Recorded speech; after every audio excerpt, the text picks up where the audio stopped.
Welcome to today's Explainer. We're embarking on a pretty fascinating journey today, decoding depression. We'll start by looking at the surface, our everyday lifestyle habits, and then, we're going to dive deep into the actual cognitive mechanics of the human mind. There's some genuinely incredible research to unpack here, so let's just jump right in. All right, let's start with a really stark reality. The National Center for Mental Health reports that 1 in 5 adults is affected by depression. Think about that for a second. 1 in 5. That's a massive portion of our population. But hearing that number immediately brings up a pretty fascinating question about where this is all coming from. Which brings us to this. Are we just a generation of inherently sad people, or are our everyday lifestyle choices actually dictating our moods?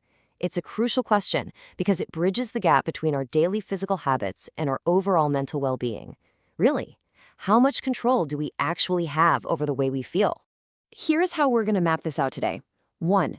The roots of depression. 2. Lifestyle and your mood. 3. The diathesis-stress model.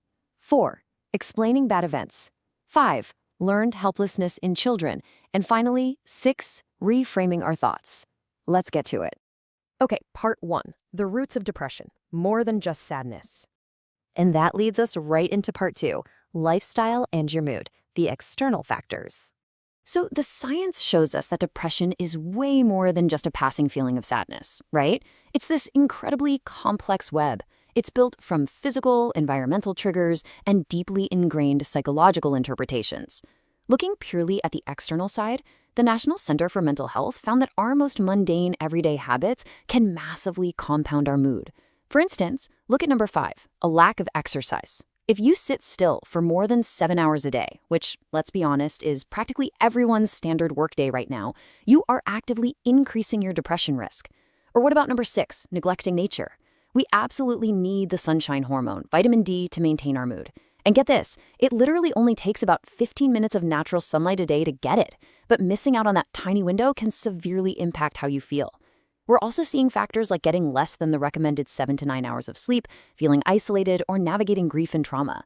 It turns out our physical habits and our environments are profoundly tied to our emotional baseline. Moving to part 3, the diathesis-stress model. Event plus interpretation equals outcome. Okay, so what exactly does that model mean? Basically, it means depression often gets triggered when a stressful life event meets something called diathesis. Now, diathesis is just a fancy scientific term for a pre-existing vulnerability in how you interpret the world. So it's not just about the external stressors hitting us, it's about how our brains process them. To really understand this empirically, we need to look at this landmark 1986 longitudinal study by Susan Nolan-Hoeksema, Joan Gerges, and Martin Seligman. They wanted to dig into the empirical roots of cognitive depression, so they studied children over the course of an entire year. They were hunting for a concept that is absolutely central to our modern understanding of mental health. And that concept is learned helplessness. The original theory here says that when a person experiences uncontrollable events, they can actually develop the expectation that absolutely nothing they do will ever control future outcomes. Think about how heavy that is. If you truly believe your actions just don't matter, it leads to massive motivational deficits. We're talking passivity, deep sadness, lowered self-esteem. It creates this debilitating mindset that looks and acts almost exactly like human depression. Part 4, explaining bad events, the power of our internal narrative. So researchers eventually realized that this whole vulnerability really comes down to our explanatory style. Let's paint a picture here. Say you get a terrible grade on a test. A person with a maladaptive explanatory style views the cause of that bad grade as internal, like it's entirely my fault. They view it as stable, I'm always going to be this way, and global, I'm just stupid at everything. It's a heavy burden, right? But on the flip side, someone with an optimistic style looks at that exact same bad grade and views it as external. Man, that test was unfairly hard. Unstable, I just didn't study enough this one specific time. And specific, I'm really just struggling with this one particular math unit. When you look at it like that, you can totally see how that first maladaptive style would heavily predispose someone to throwing their hands up, giving up, and feeling completely helpless. Which brings us to part 5. Learned helplessness in children, tracking the impact. To test this theory out, the researchers tracked 168 elementary school kids over a whole year. And just look at these negative correlation numbers mapped out over the 5 different testing periods. Because of the way the scoring works here, this is essentially a mathematical smoking gun. It proves that a pessimistic, maladaptive explanatory style consistently predicted higher depression scores all year around.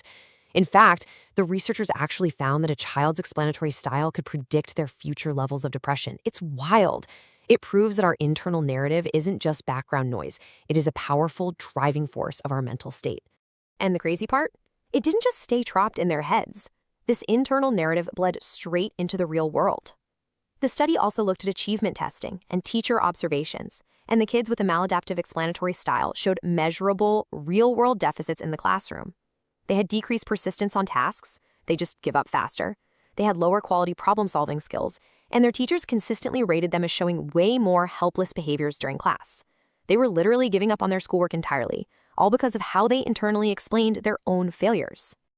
Finally, part 6, reframing our thoughts, breaking the cycle. Now, it's not all doom and gloom. The really hopeful news from the researchers is that we can actually use something called attribution retraining to actively question our own maladaptive thoughts. We can literally train ourselves to find more external, unstable, and specific explanations for our setbacks.